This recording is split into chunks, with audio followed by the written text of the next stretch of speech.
जब हिजाबे पर्दाए गैबत उठाया जाएगा, एक दिन वो आएगा. He is an entrepreneur and corporate trainer with over 27 years of rich experience in marketing and in training executives. Before he established his own setup, he was posted as the area training manager, Western India, Aviva Life Insurance, for more than a decade. And in that position, he was directly responsible for training the executives and bankers from the states of Gujarat, Maharashtra, and Goa. He loves playing football and reading books. His topic for today, my journey towards the 12th Imam. Please welcome Janab Mubarak Sheikh Sahab, who will speak in English. Auzubillahi minash shaitanir rajim. Bismillahir rahmanir rahim. I would like to thank Allah subhanahu wa ta'ala and Alayhi salam for giving me this opportunity to talk on the subject, my journey towards Imam Mahdi alayhi salam. I was born as from the Sunni family, and I had a very humble, I come from a very humble background. I used to live in Vikhroli East in the semi-slums of Mumbai. My mom, as always, have been a great social worker, helping a lot of people, neighbors, friends, family members, and any people who come for any such kind of needs. That is where I met my brother, my mentor, brother Sayyid Abid Hussain. I used to love his company for a very simple reason, because he used to always teach me about the story. He used to teach me about the stories of the prophets. He used to say, how do we serve Allah subhanahu wa ta'ala. He used to always say that we should have best of the akhlaqiyat. But two things which I remember, very, very important thing which he said in my life, which is a game changer for me. He said, always remember that Hidayat is from Allah subhanahu wa ta'ala, and in times of difficulties, you should remember Imam Zamana Islam, which is Imam Mahdi alayhi salam. Now, we moved from Vikhroli East to Vikhroli West for better lifestyle. And my interaction with Brother Abid Hussain got very limited. That is where a very unfortunate incident happened in my family. My sister, who used to stay in Delhi, met with an accident, and she got burned to an extent of 65%.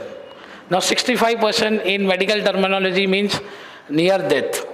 The chances of survival is very low. We got the information, we rushed my mom to Delhi by the first flight possible. She went there to the hospital, and on seeing her state, she was very devastated. She came out of the hospital, she called me up and said, Mubarak, her state is not good. I don't think she is going to survive. And she was crying continuously. So that is where I remember the words of Brother Abid Hussain, who told me, always remember Imam Mahdi alayhi salam in times of difficulties. What I did is, we all prayed to Allah subhanahu wa ta'ala and prayed to Imam for help. And while my mom was crying at there, one gentleman came in, one Masiha came in to her, asked my mom as to why she is crying so much. She narrated the incident saying that the chances, she narrated the incident that her daughter is not well in the hospital, she's got burned. He suggested that please you move her from this government hospital to a private hospital.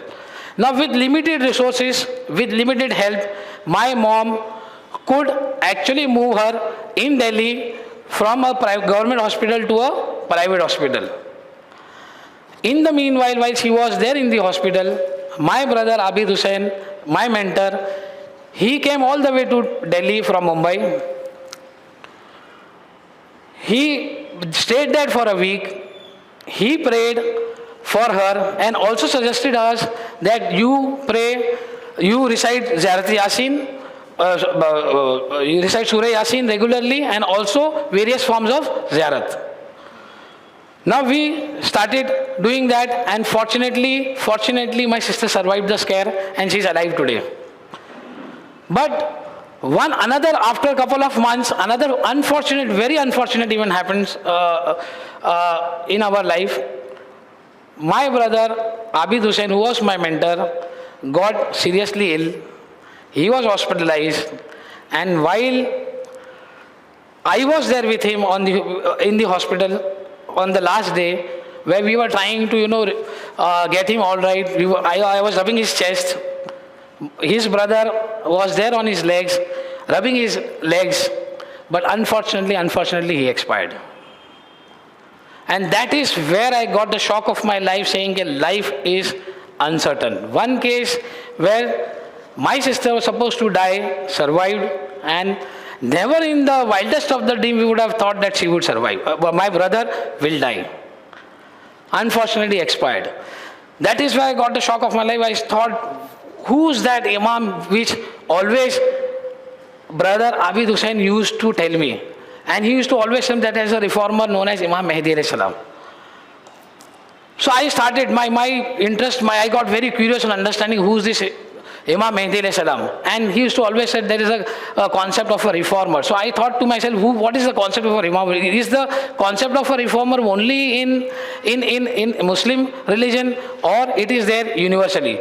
What I could find is the concept of a reformer is not only there in Muslim religion, but it is there in all the religions of the world.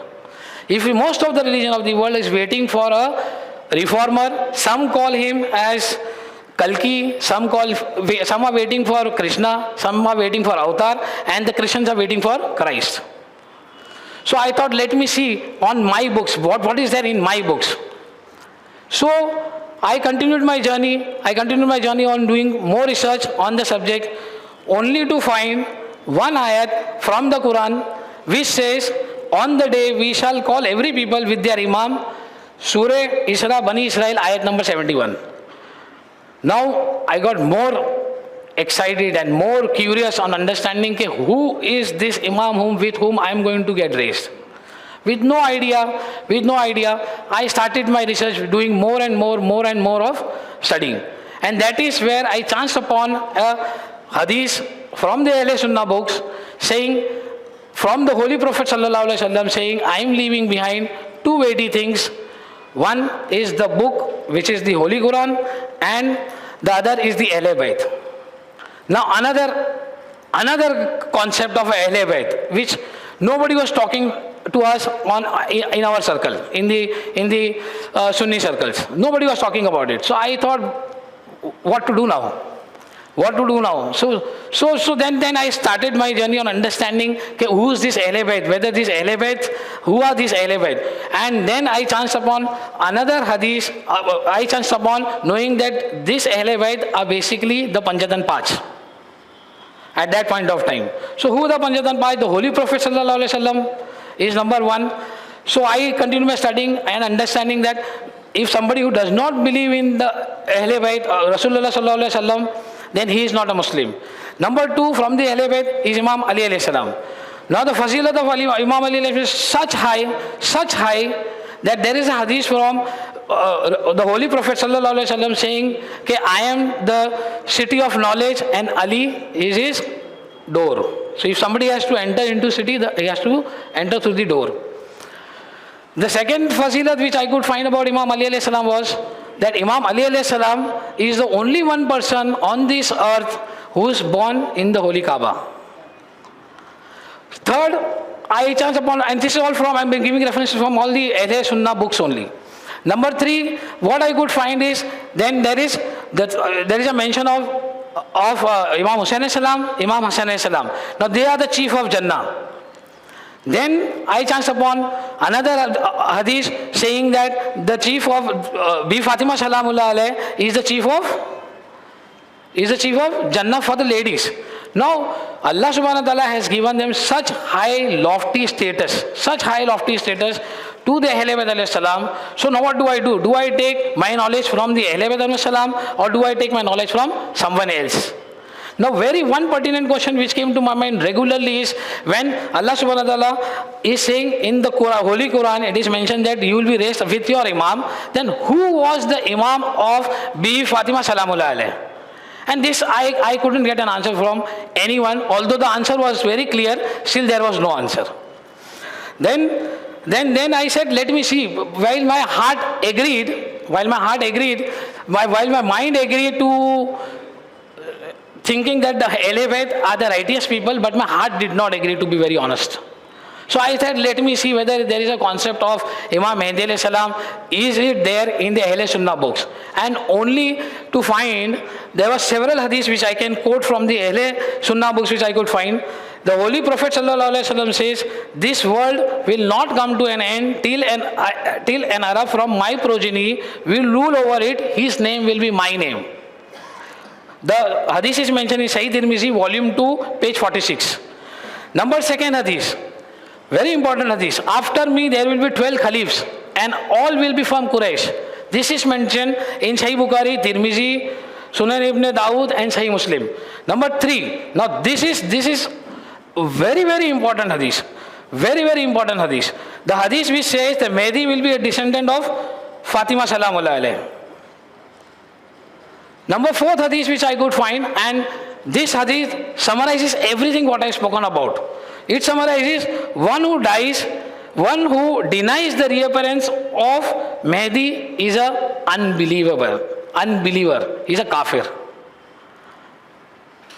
I was shocked to see this hadith, and then I started again, I continued my journey on understanding more and more on the subject and got a lot of questions probably which was never answered. For number 1, on my journey, when in the Holy Quran, it is mentioned that I make the Caliph, and when you said to the angels, I am going to place in earth a Caliph. This is in Surah Baqarah, ayat number 30. When Allah subhanahu wa ta'ala says that I am going to make a Caliph on this earth, then who has the right to make a Caliph other than Allah subhanahu wa ta'ala? There is no one.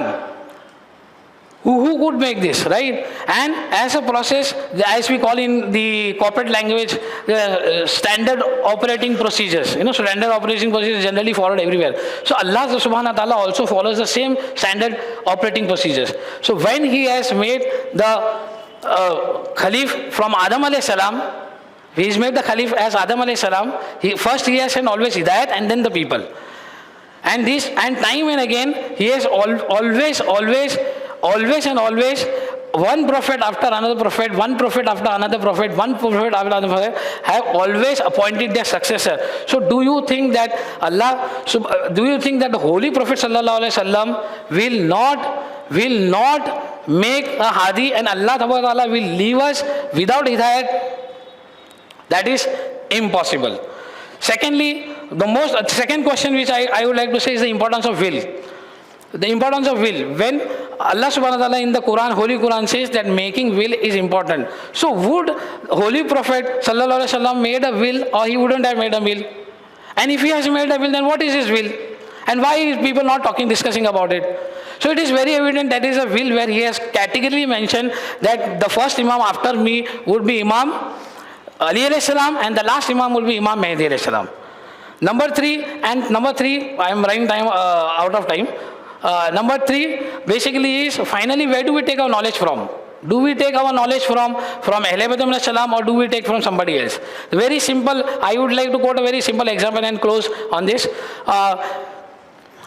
If there is a doctor, for example, we have a doctor, if my son is not keeping well, and there are 2 doctors, one is basically an MD and other basically is a compounder, for example. Where would I take my doctor? And if I have all the money in the world, where would I take medicine from? The answer is very simple. I would take the medicine from the MD doctor only, if I have the money in the world. So this is what I want to share my story on this. I would like to thank Allah subhanahu wa ta'ala for giving us the blessings and the marifat of Imam Zamana salam, and also pray that all believing men and believing women get the marifat of Imam Zamana salam. Without prejudice, if one person has to search for the Imam, for the Imam, without prejudice, if you search for the Imam, I am sure, as I have found my Imam as Imam Mehdi alayhi salam, he will also find his Imam as the same Imam as Imam Mehdi alayhi salam. Thank you very much.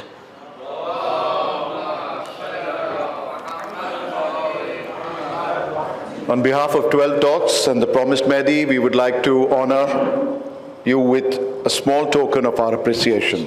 Allahumma salli ala Muhammad wa ali Muhammad.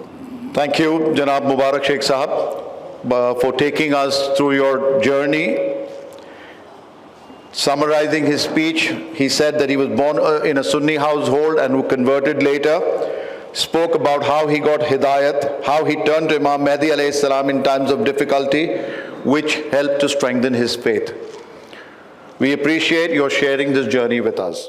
صدق الله العلي العظيم.